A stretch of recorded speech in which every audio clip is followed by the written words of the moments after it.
Algama Francisca. Nah, kali ini teman-teman, kelompok kami akan membahas mengenai rujukan filsafat ekonomi. Nah, yang akan saya bahas kali ini yaitu ada 3 teman-teman. Yang pertama yaitu rujukan filsafat ekonomi tauhid, kemudian filsafat ekonomi maslahah, dan filsafat ekonomi adil. Nah, sebelum kita masuk nih ke dalam 3 materi tersebut, tentunya kita harus tahu dong apa pengertian dari filsafat ekonomi. Nah, jadi teman-teman, filsafat ekonomi adalah sebuah cabang dalam ilmu filsafat yang mempelajari tentang konsep-konsep dasar dalam asumsi dan prinsip-prinsip dasar mengenai teori, kebijakan, dan praktik dalam ekonomi. Nah, jadi itulah tadi pengertian dari filsafat ekonomi. Kemudian teman-teman, kita masuk nih ke dalam materi yang akan saya jelaskan, yaitu yang pertama mengenai filsafat ekonomi tauhid. Kalau kita berbicara tentang tauhid, yang kita ketahui bahwa tauhid itu adalah sebuah ilmu yang mempelajari tentang ketuhanan. Nah, sama dengan halnya dalam ekonomi, dalam filsafat ekonomi tauhid ini adalah sebuah ilmu yang berpusat pada konsep ketuhanan, yaitu bahwa setiap kegiatan dalam ekonomi itu harus dilandasi dengan keyakinan kepada Allah. Kemudian dalam filsafat ekonomi tauhid ini ada prinsip utama yang mendasarinya, yaitu yang pertama, tauhid itu sebagai landasan utama, yang mana dalam setiap aspek ekonomi, baik itu yang sudah berjalan ataupun yang akan berjalan, itu harus berjalan sesuai dengan ketentuan dan larangan yang sudah Allah tetapkan. Jadi kita kan dalam ekonomi kita berlandaskan dengan Al-Quran dan hadis. Jadi setiap aktivitas yang ada dalam ekonomi itu harus sesuai dengan landasan kita tersebut. Jadi tidak boleh keluar dari landasan tersebut. Dan kemudian dalam ekonomi tauhid ini segala sesuatu bentuk transaksi ataupun aktivitas ekonomi tidak boleh hanya mengejar tentang materialnya saja, namun harus ada nilai-nilai ketuhanan di dalamnya. Yang dimaksud di sini tentang memikirkan materialnya saja, yaitu kita tuh hanya memikirkan tentang bagaimana kita itu memperoleh keuntungan tanpa kita masukkan di dalamnya itu unsur-unsur nilai-nilai ketuhanan yang dilarang. Nah, dalam implementasinya dapat kita lihat dalam lembaga-lembaga keuangan syariah, yang mana dalam jalannya suatu lembaga syariah itu mereka sudah menjalankan prinsip-prinsip ekonomi tauhid, yang mana larangan, misalnya larangan tidak boleh adanya riba, kemudian tidak boleh adanya gharar, yang hal-hal tersebut yang sudah dilarang oleh Allah. Kemudian dengan diwajibkannya adanya zakat, wakaf, infak, dan sedekah. Hal ini bertujuan untuk adanya sebagai pemerataan ekonomi agar tidak adanya kesenjangan ekonomi antara si kaya dan si miskin gitu. Nah, itu tadi filsafat ekonomi tauhid. Kemudian teman-teman, kita masuk lagi ke dalam filsafat ekonomi maslahah. Nah, dari kata maslahah berarti filsafat ekonomi yang mencari kebaikan di dalamnya, yaitu kebaikan kita bersama, kebaikan sesama manusia. Nah, konsep ekonomi dalam ekonomi maslahah ini adalah mereka itu berorientasi dalam kesejahteraan, kemudian kebaikan bagi umum. Yang mana dalam Islam kemaslahatan di sini adalah sesuatu yang memberikan dampak kebaikan bagi setiap manusia tanpa adanya mudarat di dalamnya. Ekonomi maslahah ini bertujuan untuk menciptakan keadilan sosial, kemudian kesetaraan ekonomi, dan kemakmuran bersama. Kemudian dalam ekonomi maslahah ini ada beberapa konsep di dalamnya. Yang pertama, maslahah itu adalah sebagai konsep utama, yang mana dalam setiap kebijakan ekonomi yang dibuat itu harus ada dampak kemaslahatannya tanpa menimbulkan kemudaratan. Setiap kebijakan yang akan dibuat ataupun yang sudah dibuat itu harus mengarah kepada terciptanya sebuah kemaslahatan bagi bersama. Nah, kemudian konsep yang kedua yaitu harus berdasarkan maqasid syariah. Yang pertama yaitu hifz al-din, yaitu menjaga agama. Kemudian al-nafs, yaitu menjaga jiwa. Kemudian al-akal, yaitu menjaga akal. Dan ada al-nasl, yaitu menjaga keturunan. Al-mal, yaitu menjaga harta. Itulah tadi filsafat ekonomi maslahah.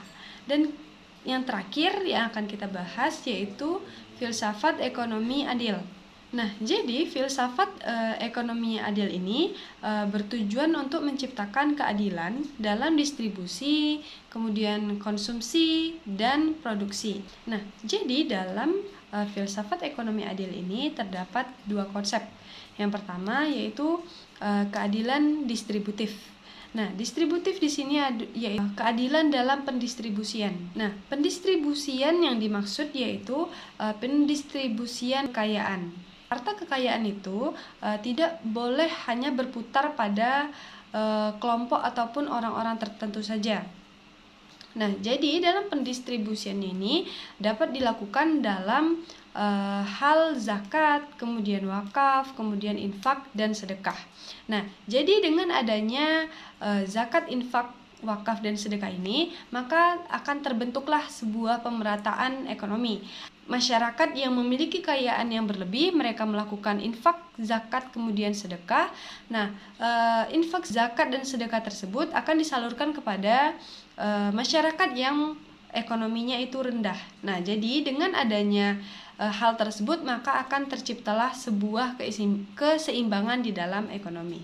Konsep selanjutnya yaitu keadilan komunitatif, yang mana adanya pertukaran secara adil. Pertukaran yang di sini dimaksud yaitu pertukaran dalam bentuk transaksi. Transaksi itu diperbolehkan ketika adanya akad yang sah atau kemudian tanpa adanya gharar ataupun riba, yang mana tindakan tersebut dapat merugikan salah satu pihak. Ada pihak yang diuntungkan dan ada juga pihak yang dirugikan. Nah, baiklah, itulah penjelasan dari saya.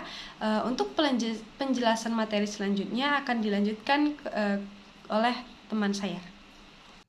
Assalamualaikum warahmatullahi wabarakatuh. Perkenalkan, nama saya Wila Ilmiah dari Ekonomi Syariah 3. Nah, di sini saya akan menjelaskan materi yang berjudul Rujukan Filsafat Ekonomi Islam, Persaudaraan, Produktivitas, dan juga Kepemilikan.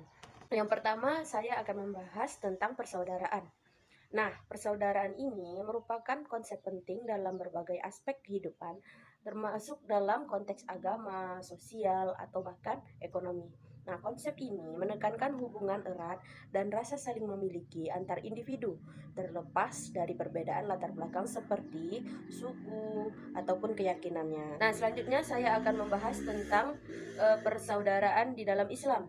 Nah, dalam Islam, persaudaraan ini dikenal sebagai ukhuwah yang memiliki makna yang lebih luas daripada sekedar hubungan saudara kandung. Nah, jadi ukhuwah itu bukan hanya hubungan untuk orang-orang yang saudara kandung saja. Jadi ukhuwah ini menekankan persatuan dan solidaritas antar umat Islam serta hubungan baik dengan semua manusia.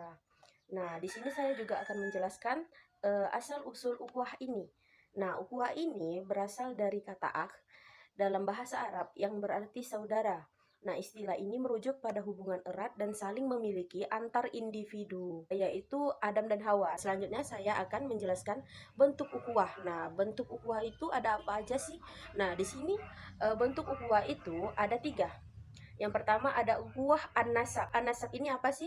Nah, jadi ukhuwah an-nasab itu persaudaraan berdasarkan hubungan darah, seperti saudara kandung, sepupu, ataupun yang lainnya. Nah, jadi kalau kita dengan saudara kandung kita itu namanya ukhuwah an-nasab. Nah, selanjutnya ada ukhuwah ad-din. Ukhuwah ad-din itu apa sih? Persaudaraan berdasarkan agama, yaitu persaudaraan antar umat Islam. Jadi kita yang sesama umat Islam ini itu namanya ukhuwah ad-din atau persaudaraan ad-din. Nah, yang ketiga, yang terakhir ada ukhuwah al-insaniyah. Nah, ini persaudaraan kemanusiaan, yaitu persaudaraan antar semua manusia, terlepas dari perbedaan agama, suku, ataupun ras. Nah, jadi kita tuh walaupun berbeda, walaupun kita nggak saudara kandung, walaupun kita nggak satu agama, kita juga masih tetap saudara. Itulah tadi materi tentang persaudaraan. Nah, selanjutnya di sini saya akan menjelaskan materi tentang produktivitas. Baiklah, materi selanjutnya ada produktivitas. Produktivitas. Nah, definisi produktivitas. Produktivitas ini adalah rasio antara output yang dihasilkan dengan input yang digunakan. Semakin tinggi rasio output terhadap input, semakin tinggi produktivitasnya. Faktor-faktor yang mempengaruhi produktivitas ini. Yang pertama ada faktor internal. Faktor internal ini yang pertama seperti keterampilan dan keahlian. Nah, karyawan yang terampil dan memiliki keahlian yang sesuai dengan pekerjaannya akan lebih produktif daripada karyawan yang tidak terampil. Yang kedua, termotivasi. Nah, di sini karyawan yang termotivasi akan lebih bersemangat dan fokus dalam bekerja, sehingga meningkatkan produktivitas kerjanya. Nah, sebetulnya apa sih pentingnya produktivitas ini? Nah, kita akan membahas pentingnya produktivitas. Nah, yang pertama ada efisiensi dan efektivitas. Nah, produktivitas yang tinggi menunjukkan bahwa suatu organisasi atau individu dapat menghasilkan output yang lebih banyak dengan input yang lebih sedikit. Yang kedua, pentingnya produktivitas ini ada keuntungan ekonomi di sana. Produktivitas yang tinggi akan meningkatkan keuntungan perusahaan, meningkatkan pendapatan nasional, dan juga meningkatkan lapangan kerja yang baru. Setelah tadi materi tentang produktivitas, selanjutnya saya akan menjelaskan juga materi tentang kepemilikan. Baiklah, materi selanjutnya adalah kepemilikan. Nah, konsep kepemilikan dalam ekonomi Islam merupakan aspek penting yang mengatur hubungan manusia dengan harta dan sumber daya. Nah, prinsip kepemilikan dalam Islam tidak hanya berfokus pada aspek legal formal, tapi juga pada aspek moral dan juga sosial. Nah, di sini saya akan menjelaskan prinsip kepemilikan dalam ekonomi Islam. Nah, yang pertama ada kepemilikan multijenis atau multiple ownership. Nah, di sini ekonomi Islam mengakui berbagai jenis kepemilikan, termasuk kepemilikan pribadi, kepemilikan negara, dan juga kepemilikan campuran. Namun, pemilik primer atas semua harta tidak lain dan tidak bukan, yakni Allah Subhanahu wa Ta'ala. Artinya, manusia hanya sebagai pengelola dan bertanggung jawab atas harta yang dimilikinya. Kedua, ada kebebasan bertindak atau berusaha, atau disebut juga dengan freedom to act. Islam memberikan kebebasan kepada individu untuk bertindak dan berusaha dalam memperoleh harta. Namun, kebebasan ini harus dijalankan dengan bertanggung jawab dan tidak melanggar hukum Islam. Selanjutnya ada keadilan sosial atau social justice. Nah, di sini prinsip keadilan sosial dalam kepemilikan menekankan pentingnya distribusi harta yang adil dan merata di tengah masyarakat untuk mencegah kesenjangan ekonomi dan menciptakan masyarakat yang lebih sejahtera. Selanjutnya ada asas kepemilikan dalam ekonomi Islam. Yang pertama ada al-milkiyah atau kepemilikan. Nah, di sini membahas tentang bagaimana harta diperoleh dan menjadi milik seseorang. Nah, yang kedua ada tasarrufil milkiyah atau disebut juga dengan pengelolaan kepemilikan. Nah, di sini membahas bagaimana harta yang dimiliki dikelola dan dimanfaatkan. Nah, di sini Islam menekankan pentingnya pengelolaan harta yang bertanggung jawab, adil, dan bermanfaat bagi diri sendiri dan juga orang lain. Nah, yang ketiga ada tauzi'ul sarwah baina annas atau disebut juga dengan distribusi kekayaan. Nah, di sini membahas bagaimana harta didistribusikan di tengah masyarakat. Islam mendorong distribusi harta yang adil dan merata melalui mekanisme zakat, sedekah, ataupun wakaf. Dari segi manfaat, kepemilikan harus bermanfaat bagi diri sendiri dan orang lain, serta tidak merugikan orang lain. Nah, itulah tadi materi yang saya sampaikan, mulai dari persaudaraan, produktivitas, dan juga kepemilikan. Nah, baiklah, sampai di sini sajalah materi yang saya sampaikan. Assalamualaikum warahmatullahi wabarakatuh. Assalamualaikum warahmatullahi wabarakatuh. Halo semuanya, di sini saya Dwi Hartini. Saya akan membahas tentang poin kebebasan dan tanggung jawab dalam rujukan filsafat ekonomi Islam. Nah, jadi filsafat ekonomi Islam di sini itu sebagai cabang pemikiran yang mendalami atau yang memahami tentang prinsip-prinsip ekonomi dengan didasarkan pada ajaran-ajaran atau aturan-aturan Islam. Di sini menempatkan bahwa kebebasan dan tanggung jawab itu merupakan dua konsep fundamental yang saling berkaitan. yang saling berkaitan, yang masing-masing dari kebebasan dan tanggung jawab tersebut akan membangun pondasi etika dan moral dalam aktivitas berekonomi. Nah, yang nantinya akan membangun atau menciptakan keseimbangan antara kebebasan individu atau antara kepentingan individu dengan kepentingan masyarakat atau kepentingan bersama. Nah, langsung aja untuk poin yang pertama, itu kita masuk kepada kebebasan dalam rujukan filsafat ekonomi. Nah, kebebasan ekonomi di sini, kebebasan ekonomi dalam filsafat ekonomi Islam itu bukan berarti setiap individu atau setiap manusia bebas tanpa batas dalam melakukan aktivitas ekonomi. Kebebasan atau hak atau yang biasa kita sebut dengan hak di sini itu merupakan kebebasan setiap individu untuk melakukan aktivitas ekonomi tapi tetap dalam koridor atau dalam batasan-batasan syariat. Nah, jadi Islam tidak melarang setiap individunya untuk melakukan aktivitas ekonomi selagi masih berada dalam jalur atau aturan-aturan syariat.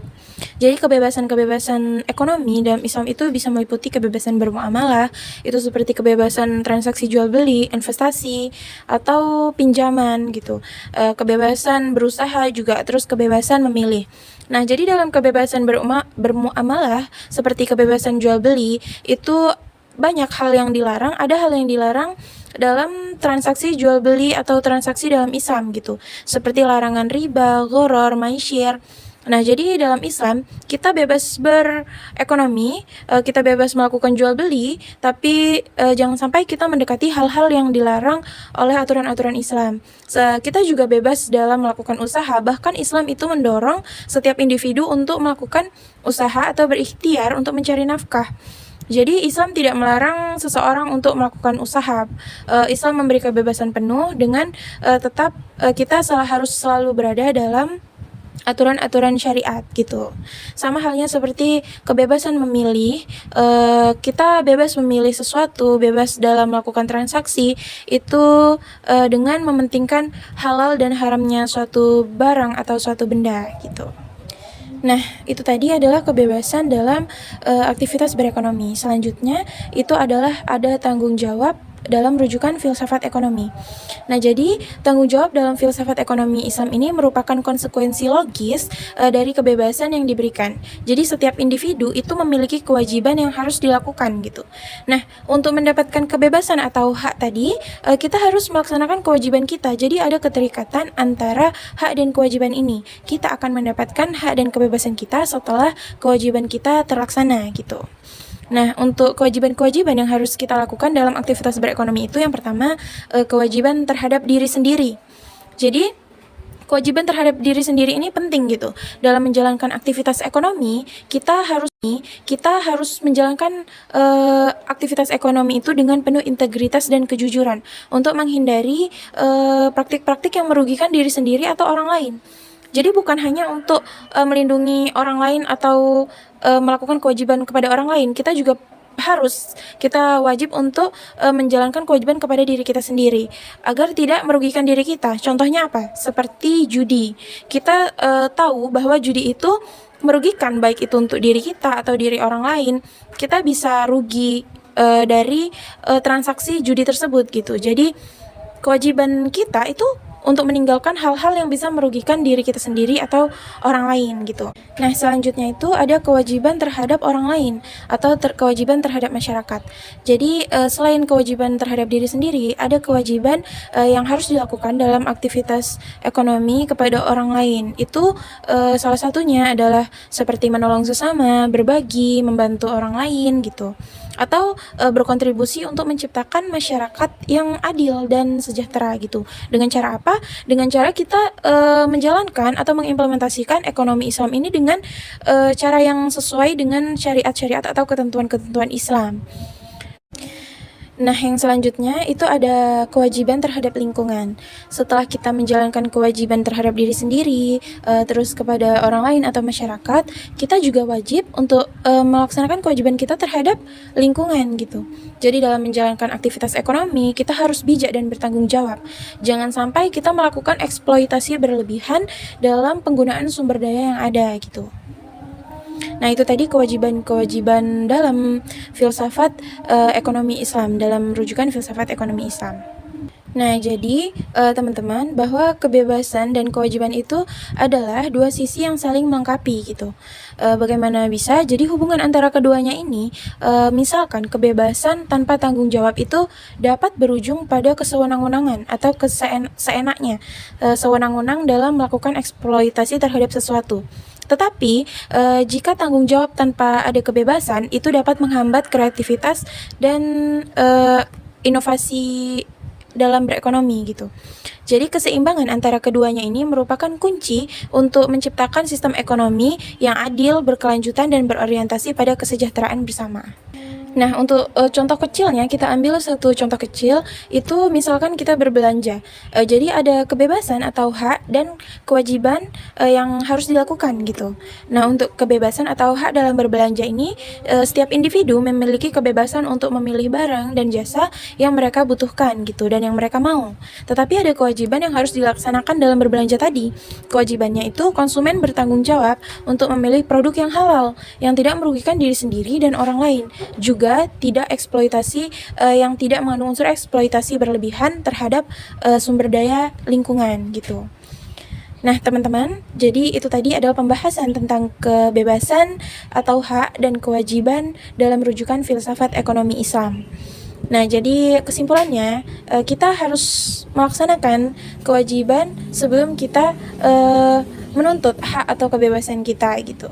Jadi dua hal ini adalah hal yang saling berkaitan, yang merupakan kunci untuk mencapai ekonomi dengan tujuan yang adil dan sejahtera. Nah, sekian yang dapat saya sampaikan. Kurang dan lebihnya saya mohon maaf. Assalamualaikum warahmatullahi wabarakatuh. Perkenalkan, nama saya Gerenda Kawi, saya dari Prodi Ekonomi Syariah. Akan melanjutkan materi selanjutnya, yaitu nubuwah dengan jaminan sosial. Nubuwah itu adalah orang yang menjadi pilihan Allah untuk menerima wahyunya dan kenabian, adalah sifat nabi yang berkenaan dengan nabi. Dan jaminan sosial adalah program perlindungan sosial yang diselenggarakan oleh negara untuk menjamin kebutuhan dasar hidupnya. Selanjutnya yang akan saya jelaskan yaitu poin penting yang menghubungkan keduanya. Yang pertama itu keadilan sosial. Nubuwah maupun jaminan sosial sama-sama mengedepankan keadilan sosial semua individu tanpa memandang status maupun ekonomi. Yang kedua, tanggung jawab bersama. Konsep nubuwah mendorong umat untuk saling membantu dan bertujuan terhadap sesama. Hal ini sejalan dengan prinsip gotong royong dalam mewujudkan jaminan sosial.